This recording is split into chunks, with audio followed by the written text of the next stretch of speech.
आपण पाहत आहात भारतीय जनमत, आपला चॅनल। नमस्कार, मी मानसी धामणसकर। आपण पाहत आहात भारतीय जनमत न्यूज। नजर टाकूया त्याच्या ठळक घडामोडींवर। दुलीप ट्रॉफी 2024 साठी 4 संघ जाहीर करण्यात आले असून ऋषभ पंतने इंडिया बी टीम मध्ये स्थान मिळवले आहे, पण कर्णधार पद नाही। माजी क्रिकेटपटू आकाश चोप्रा यांनी यावर नाराजी व्यक्त केली आहे आणि पंतच्या कर्णधार पदाच्या कमतरतेला आश्चर्यजनक मानले आहे।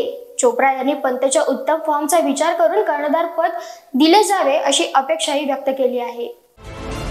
टीम इंडिया सध्या आंतरराष्ट्रीय क्रिकेटमधून ब्रेकवर आहे, पण भारतीय खेळाडू देशांतर्गत क्रिकेटमध्ये खेळताना दिसणार आहेत। दुलीप ट्रॉफी 2024 स्पर्धेला 5 सप्टेंबर पासून सुरुवात होत आहे। या स्पर्धेसाठी 4 संघही जाहीर करण्यात आले असून ऋषभ पंत दुलीप ट्रॉफीतून पुनरागमन करणार आहे। पंतला इंडिया टीम बी मध्ये अभिमन्यू ईश्वर यांच्या नेतृत्वाखाली स्थान मिळाले आहे, पण कर्णधार पद मिळालेले नाही। या निर्णयावर माजी क्रिकेटपटू आकाश चोप्रा यांनी नाराजी व्यक्त केली आहे। त्यांनी आपल्या YouTube चॅनलवर म्हटले की ऋषभ पंत कर्णधार नाही, त्याचे नेतृत्वात टीम बी खेळणार आहे, हे ठीक आहे, पण पंत कसोटी कर्णधार पदाचा उमेदवार नाही का, असा सवाल त्यांनी विचारला आहे। ऑस्ट्रेलिया विरुद्ध गाबा कसोटीमध्ये त्यांनी महत्त्वाची भूमिका बजावली होती। चोप्रा यांनी पुढे सांगितले की पंतच्या सर्वोत्तम फॉर्मचा विचार करून त्याला कर्णधार पद देण्यात आले नाही, हे आश्चर्यजनक आहे। त्यांनी दक्षिण आफ्रिका, इंग्लंड आणि ऑस्ट्रेलियामध्ये पंतच्या शतकांची गोडवणी केली आणि पंतच्या कर्णधार पदाची कमतरता एक मोठा मुद्दा असल्याचंही त्यांनी स्पष्ट केलं आहे।